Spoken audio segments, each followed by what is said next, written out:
কি রে বেটা, এরম উদাম বাদাম ওই খায় রে সুটকা, তো জামা কাপড় কি নাই? এরে শতানগল আর কোথা কাহলে সন্ধ্যা করার কেন? আর মামা বিদেশে তো গাঁটি গাঁটি জামা হিন্দেছে, তাও কথা জামা করতে নাই। নাইলে উদাম বাদাম ওই খায় রে সুটকা। দুঃখের কথা গারে কইতাম যে গরম এলে উদাম বাদাম হইয়া আড়ি, তাও গরম কমে না রে, তাও গরম কমে না। যা গোসল কর। আরে হাওলে তো গোসল করতাম গেছি, হানি যেই গরম উতলাই না, আই মাগু মাগু হয়ে শুষি।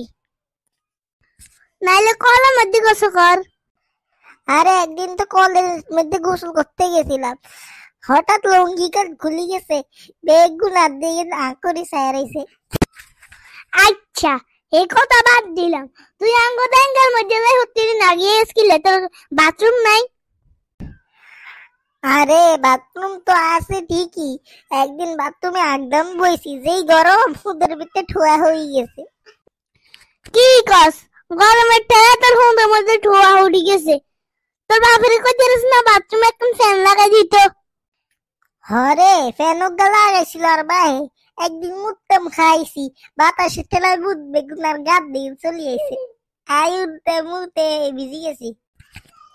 না হলে হুইরে যাই কর। হুইরে তো গোসল করতাম হারিয়ে, কিন্তু কাইতে একদিন হুইরের মধ্যে যায় আগে থুয়েছি। হিহিহি, এই হুইরে তাইয়ে গোসল করছি, তোর গুড় মধ্যে নিয়ে যাই আই ডুব দিছি। ইস কবিস। অনা তুই ইসিস না করি, এর সমাধান একটা দে, গরম কেমনে দূর করবো। হিন্না তো করতাম চাইছিলাম, একদিন কল্লা কান ঢুকাইছি ফ্রিজের ভিতরে, আর মা গরম উসলে হুন্ডের ভিতরে লাগাই দিছে, কইছে সোর সোর সোর, নাইলে আই।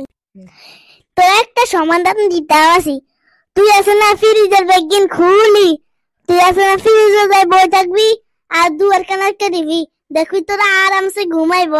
ঠান্ডা ঠান্ডা আবহাওয়া।